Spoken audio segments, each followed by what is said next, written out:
جنہوں نے ساری دنیا کے اندر یہ ساری غلطیاں کوتاہیاں کی ہیں اور دنیا کے اندر رہ کر دین اسلام کے پیغام کو، دین اسلام کے حکم کو رد کر دیا اور پیغام کو ملیامیٹ کرنے کی کوشش کی گئی۔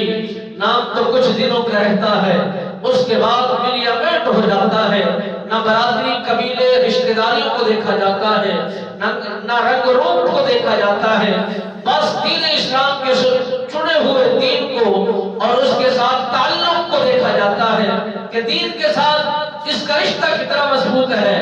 دین کے ساتھ اس کی دلچسپی کتنا وسیع ہے اور دین اسلام کے ساتھ جڑا ہوا یہ کتنا ہے۔ جتنا جتنا انسان جڑ جاتا ہے، برکات کا سلسلہ، رحمتوں کا سلسلہ اتنا ہی زیادہ ہو جاتا ہے۔ حضرت علی مرتضی شیر خدا سرکار کے دربار میں ایک جوان حاضر ہوا، عرض کرتا ہے حضور اللہ نے آپ کو علم دیا ہے، آپ دانشور ہیں، سنجیدہ ہیں، مالک بے نیاز کے شیر ہیں، آپ کو شیر خدا کا لقب دیا گیا ہے، یہ بتائیے کہ مسلمان جب اس دنیا سے رکھتا ہے تو اسے مٹی میں ڈالا جاتا ہے اور اس کو لات کے اندر اتارا جاتا ہے، اس کے اوپر منومن مٹی ڈالی جاتی ہے، اور یہ مسلمانوں کا طور طریقہ ہے، یہ مسلمانوں کا مزاج ہے، یہ مسلمانوں کی عادت مبارکہ ہے۔ جو کافر ہے وہ بھی تو انسان ہے، ان کے جو ورثاء ہیں ان کو جلا دیتے ہیں،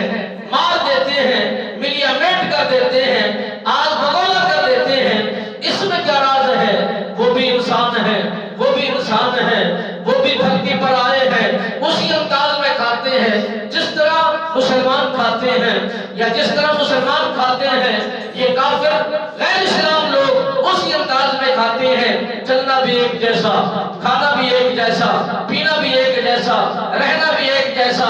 شکل و شمال بھی ایک جیسی، قد کاٹ بھی ایک جیسا، رنگ روپ بھی ایک جیسا، مگر یہ وہ چلاتے ہیں اور یہ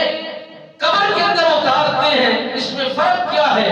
بات کیا ہے؟ سمجھ نہیں آتی۔ حضرت علی بن مرتضی شیر خدا، اللہ کے وہ شیر تھے، انہوں نے یہ نہیں فرمایا مجھے کتاب اٹھانے دیجئے میں دیکھتا ہوں اس مسئلے کو کیا وہ علماء نے لکھا ہے، یا نبی سرکار کا اس مسئلے کے اندر فرمان کیا ہے، یا میرے نبی سرکار کا اس مسئلے کے اندر مزاج کیا تھا، یا آپ کی اقوال کیا ہے، یا آپ کا قول اس میں کیا نقل کیا گیا ہے۔